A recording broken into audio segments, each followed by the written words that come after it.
皆さん、こんにちは。第6回のランチョンセミナーの方、開催したいと思います。本日はアイラン京都の紹介、Google クラスルームの機能を超えた ICT 道具ということで、英文学科のオーバーマイヤー・アンドリュー先生、どうぞよろしくお願いいたします。こんにちは。今日のセミナーでは、I learn、ごめんなさい、黒田先生、ありがとうございます。ありがとうございます。今日のセミナーでは、I learn 京都を紹介したいと思います。本学では、Google クラスルームを主に使ってますが、ごめんなさい。私は Moodle を使ってます。このログインページで見えるように、Moodle では細かい設定ができます。大学のブランドの色を使ってますし、キャンパスのきれいな風景を表示しています。本当は I learn at 京都という名前の方が響きがいいですが、この後期から学外のサーバーに移動して I learn 京都という名前の方になっています。まずは Google Classroom と Moodle の違いについて話したいと思います。Google Classroom は大手 Google 社のサービスですが、Moodle は教育目的だけのために作られているソフトです。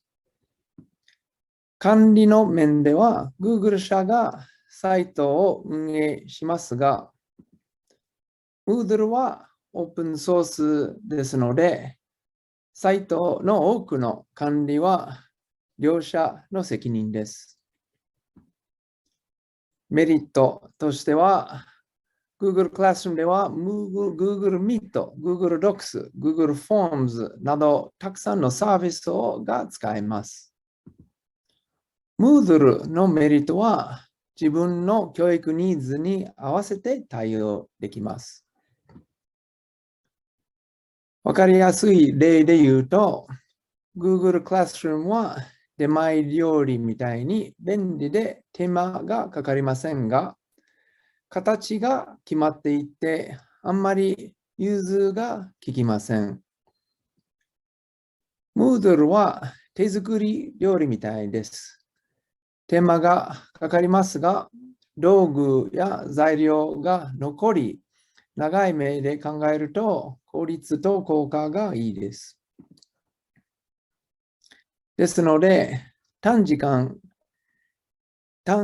で今すぐ対応しなければならない場合は Google Classroom が便利ですが、長い目で同じ授業の ICT 内容を徐々に改善したい場合は Moodle の方がふさわしいです。なぜなら Google では投稿内容が流れたり消えたりしますが、Moodle では編集ができます。Google はできることに制限がありますが、Moodle は可能性が豊富です。例えば、複数担当の授業の管理もできます。例えば、16クラスに ICT 内容を導入するような計画ができます。各クラスは違う先生ですが、クラスの一部を統一するような計画もできますし、先生同士のコラボレーションによってお互いの授業内容を共有することもできます。今日は自分の授業の活動例を紹介したいと思います。Quizzes、Forums と Workshops の紹介です。Quizzes は学習内容の理解度を確認します。Forums と Workshops では学生たち同士の交流を促します。サポートします。まず、Quizzes について話します。クイズの力はデータベースとたくさんの問題形式です。特に繰り返して教える授業の場合は役に立ちます。一回クイズを作ると、その問題が残り、データベースに保管ができます。他のクラスにも、次の年度にも、その問題の編集もできます。このような整理ができます。ここで見る Chapter 13では4つの質問があります。Chapter 1について7つの質問、問題があります。その問題を組み合わせて期末試験などに使えます。各個の問題のデータベースの場面を見ると、各問題の名前が載っています。いくつかを選択してクイズを作ります。問題作成のため、たくさんの問題の形式があります。穴埋め問題です。ここに回答を記入します。この問題形式は数学の先生たちには大変人気です。もうちょっと簡単な設定では、回答を引っ張って穴埋め問題です。その上の回答を引っ張るで入れるんです。これ選択問題です。絵も切ることもできます。並べ替え問題です。で、成績ですけれども、授業全体の成績ですけれども、この全体の成績が求めます。ここ30% はクイズの成績ですけれども、全部を合わせて100% になります。授業の 100% になります。で、学生たちがいつでもすぐ自分の成績の状況を把握することができます。次は Forums です。Forums では学生たちのオンラインの交流をいろいろな形で行えます。Simple Discussion では学生たちが教員の投稿に対して直接に反応します。ここ上に私、教師が質問を出しましたけれども、この下、ごめんなさい、ここ上に私、質問を出しましたけれども、この下に学生たちが反応しました、答えました。でちょっと違う形式のフォーラムですけれども、一般寮のためのフォーラムです。でそこが全員が投稿を載せます、まずは。で、全員がお互いの投稿に反応もできます。でもちろん文章の交流もできますが、スマホンでビデオを録音して、そのビデオを投稿することもできます。音はちょっと小さいと思いますけれども。これ2、3分ぐらいのビデオでした。終わります。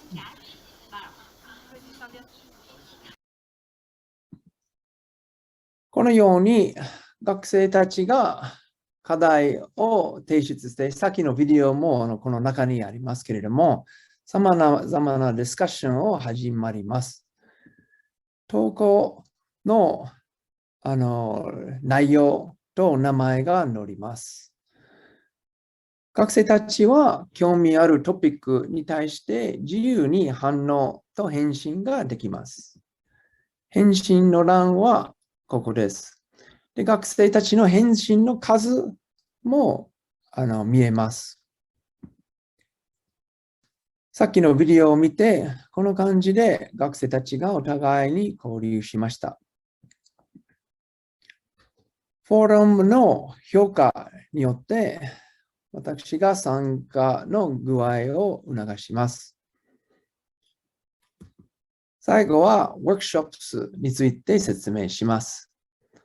ワークショップスでは学生たちがお互いの提出物を見て、お互いに評価とコメントをします。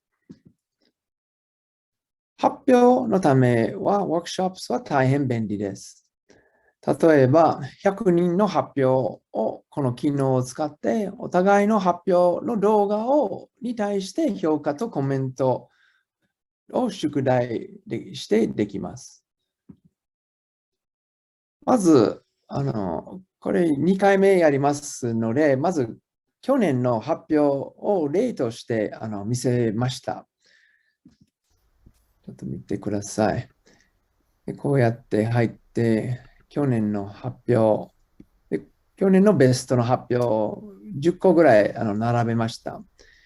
で、これは授業中に3つぐらいのいい発表を教室でみんなの前で流しました。I'm going to talk about the cultural differences that appear through sports. Do you know this sport? This is judo, and I've been practicing judo for 16 years. Judo was born in Japan by Jigoro Kano and is now known worldwide as an Olympic sport. How about this? でそのようにいろいろなビデオを見せてから、課題の観点を説明しました。で課題の観点を説明して、次、ルーブリックを見せました。で、ルーブリックはこうやって、この観点によって評価しますよっていうふうに言ってから、学生たちが発表を作りました。で、今の授業は60人ですけれども、全員が発表を YouTube にアップして、でそれを提出します。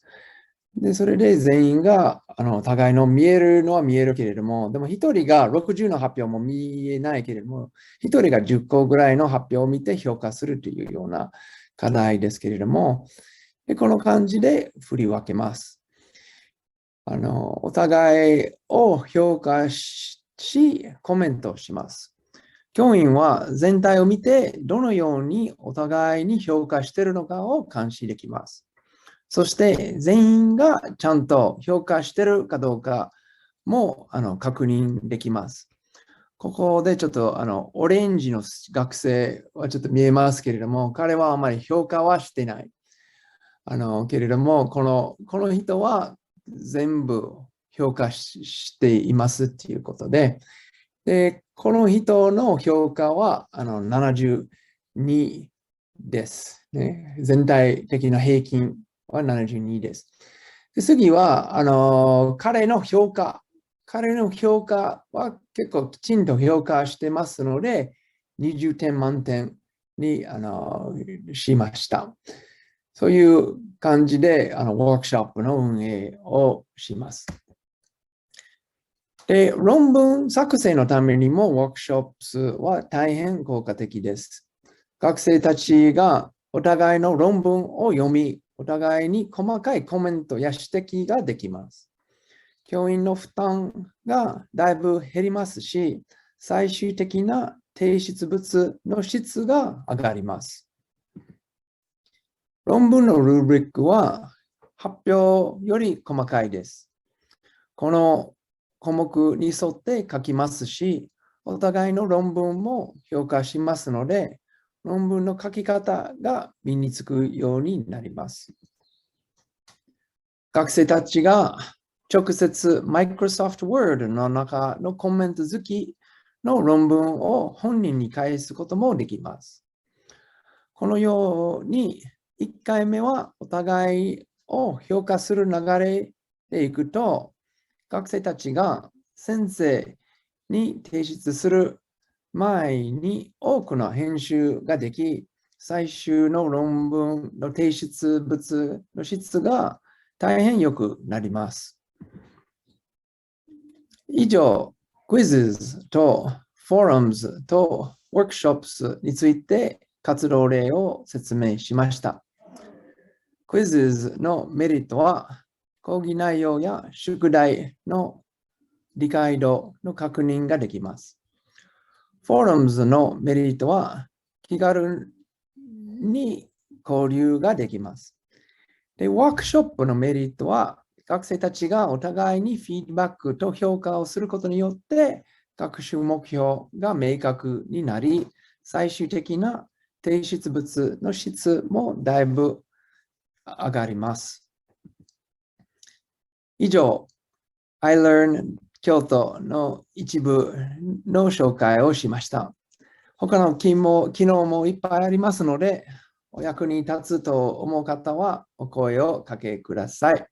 ご清聴ありがとうございます。大場麻也先生、ありがとうございました。そうしましたら、何か質問等ありましたら、よろしくお願いします。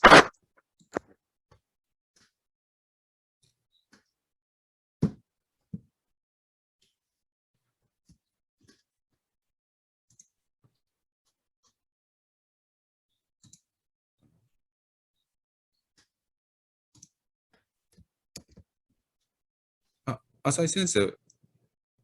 はい、ありがとうございました。私自身はちょうど授業から離れた時にこういう活動が始まったので、会議ではよく使ってるんですけど、こういう授業に生かすということはほとんどできてないので、もう初歩的な質問しかできないですけど、先ほど一つ目は、Google の場合は投稿が流れたり消えたりするっていうお話でしたが、それはちゃんと保存しとくことはできないんでしょうか。まずこれでお願いします。はい。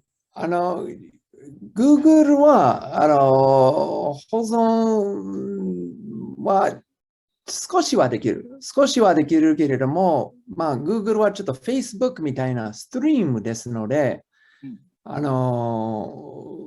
んか自分の授業のページを作りたいなら、ちょっとしにくいですね。わかりました。あとね、今日のお話と関係ない英語の質問があるので、これ終わってからにします。ありがとうございます。はい。はい、ありがとうございました。他いかがでしょうか。佐川先生、いかがですか。はい。大場麻也先生、ありがとうございました。なんかすごい魅力的な道具だなと思って、ちょっとぜひ使いたいなと思ってお聞きしていました。で、ちょっと細かい質問なんですけども、例えば学生が何かパワーポイントとかをアップロードして、それになんかいいねみたいな機能もあるんですかね。いいね、いいねっていう、いいねって、いいね、なんて言うんでしょう。コメントは、どうやろう、そのフォーラムに、まずはパワーポイント自体が重いなので、まず YouTube にアップロードして、で、それを流すっていう感じでやりますけれども、でいいねっていう、欲しい、いいねっていうのが、やっぱりコメントですよね。だから、いいねっていうコメントっていう形になるかな。なるほど。はい。じゃあ、パワーポイントだと重いから、一旦 YouTube にアップして、そこへのリンクを貼るような感じになるんですかね。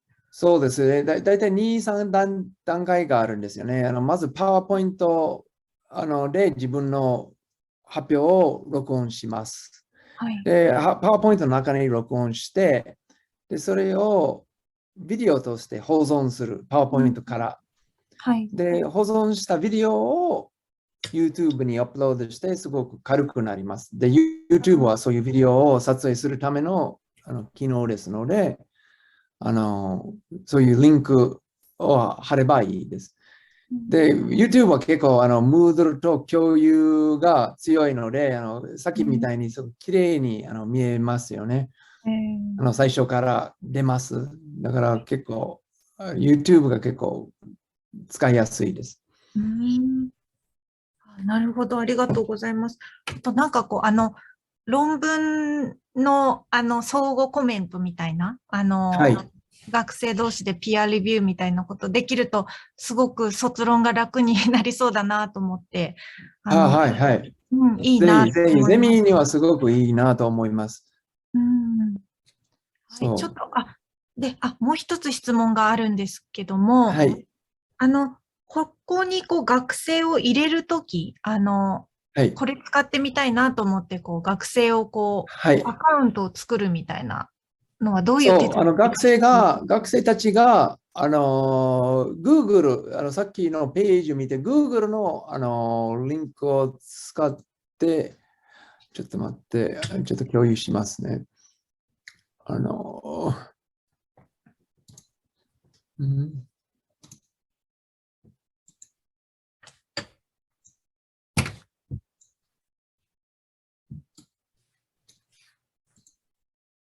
これ見えます？はい、見えてます。はい。ここのボタンを押して、Google のアカウントを使う。はい。だからそういうユーザー名の確認も全部 Google 経由でやります。うーん。で、それがユーザーの登録ですね。はい。で、でも自分の事業に登録するのが、まず学期始めの時にその名簿をもらって、で、その名簿を先生がクラスを作って、で、私に名簿を送って、で、私がその名簿、その学生を登録するという流れです。だから Google ほど優しい、簡単ではないですね。Google は学生たちが自分で登録するんですよね。Moodle はちょっと違う。Moodle は、最初から先生が登録するんですね。Google も先生が指定しなかったでしたっけ？しないですね。Google 先生が授業を作って、で、学生たちがリンクを押して入るという形です。でも、それに対して学生の先生もできますけれど。できますよね。先生もできます。どちらでもできるって意味か。わかりまそうそうそう。Moodle はそういう学生から登録というのはできない。なるほど。そういうことか。はい。はい。ちょっと多分私の性格的にいろいろいじってみていろいろわかるような気がするのですけど、はい。まず最初に何をしたらいいですか？このアイラン京都を試してみるっていうとき。クラスはすぐ作れます。すぐクラスは作れます。で、何人か、例えばゼミ生とか登録したいなら、私に名簿を送って、それで試すことはできます。はい。で、例えば、今度の、前期、来年度の前期に使いたいなら、今、この後期はちょっと遅いと思うので、来年度の前期に使いたいなら、名簿が確定してから私に名簿を送って、でそれで作るっていう流れですね。ちょっと試験的に今年のゼミ生で数人でやってみようかなっても思っているんですけども。大歓迎です。はい。今、高川先生は何学科ですか？幼児教育です。古賀先生と一緒ですね。古賀先生います。はい。そう。で、はい。じゃあ、古賀先生もやってますし、ちょっと話し合いをしながら、私も古賀先生と話し合いしながら、ちょっとずつ、彼女が2年目ですね、授業をやってるの。ぜひぜひ。はい。じゃあ、また名簿を送らせていただきます。はい。ありがとうございます。はい。はい、はい、後でちょっとね、ちょっと話し合いましょう。名簿の、はい。そうですね。はい。富永先生、途中からでしたので、あれですかね、ちょっと内容的には。はい。申し訳ないです。ちょっと途中から入りました。どうもありがとうございます。で、途中から入って、ちょっと驚きました。非常に優れたものだなという印象を持っていまして、でその上でちょっと教えていただきたいんですけれども、はい、私、かつて、高校の通信制の校長もやってまして、でその時にある教員から、Moodle が使いたいっていう話があったんですよ。で、いくつか私も勉強して試してみたりしたんだけれども、その時はね、学校内にサーバーを立てて、で、そこにデータを落とすようにしなければならなかったように思うんですけれども、これはクラウド上で動いてるんですか？そうです。そこが、2年間はIPC のサーバーを使ってやってました。で、この後期で、その IPC は、Moodle じゃなくて、Google で行こうというふうに決めて、だから、私、ちょっと違う業者を使って、で、学外のサーバーを使ってやってます。それに関わって、サーバーの利用料金とかはかかるんですか？かかります。かかります。その業者の、結構専門的な業者ですので、で、サーバー代はだいたい1年間8万円ですね。で、いろいろその手数料とか、いろいろ作業代とかあるなので、それも7万払ってます。それともう一点なんですけれども、はい、これ多分欧米系で作られたシステムだろうなとは思うんですが、はい、オーストラリアですね。はい、オーストラリアで始まった。日本語対応はできますか？日本語対応はぼちぼち良くなってます。日本の Moodle 協会っていうのがあるし、で、Moodle ソフト自体の中の言語は結構強いです。言語が。でもそれ全部訳したものなので、ちょっと英語ほど簡単に検索はできないし、やっぱりそこがちょっと難しいところですね。すごくどこでも使ってるようなソフトでもないですので、誰でもYouTube とかにアップロードしてるようなあれでもないので、ちょっとそこはちょっと難しいですけれども。全体的な印象としては、これ高等学校とか小中なんかでもね、もう少し慣れてきたら非常に有効な道具になる。そうです。そう。だからその学校レベルではなくて、やっぱり教務委員会レベルで管理をすればいいなと思う。例えば一つ、京都市が真ん中に管理して、でそれぞれの学校のMoodle、学校にMoodle担当の人がいればいけますけれども、中国なんかでは4万人の使ってるMoodleもあるし、なんかすごく大きく対応できます。先生の教え子たちが教員になって広めてくれるといいなと思いながら体験していました。以上です。ありがとうございます。はい、ありがとうございます。で、学校、さっき言ってた大学よりは高校とか学校はすごくMoodle合ってますね。例えば英語なんかでは5人がすごい近くにいて同じ教科書を使ってコラボレーションして使うので、それはMoodleすごい合ってます。ありがとうございました。はい、ありがとうございました。なるほど。Google クラスルームよりもより機能のレベルが高くて、かつ、同じ教科書を使って授業をするような小学校、中学校、高等学校の方がより汎用性があるっていうことですよね。はい。もっと言えば学校間をつないででもできる感じになりますよね、そうなると。はい。それはちょっと、教員養成大学養成系の大学としては、しっかりと考えていく必要があるかなって今、私も聞いてそう、そう、すごくいいと思います。ぜひオーバーマイヤー先生が、いろんなところで講師になって、これを広めていただく機会をぜひ作っていきたいなというふうに今。ありがとうございます。はい、頑張ります。まず、京都教育大学で、私も非常勤の先生方対象に、基本的なそのライブキャンパスの使い方とか、そういったものの講座を定期的にやってますので、なんかそういうものとちょっと、コラボして、本学の先生方にも、少し、それこそ佐川先生じゃないですけども、ちょっと触ってみて、面白いなとかいうような、そういう体験ができるような機会があればいいですよね。はい。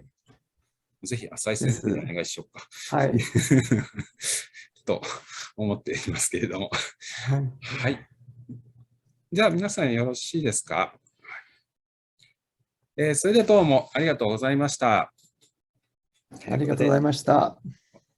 一旦終わりたいと思います。ありがとうございました。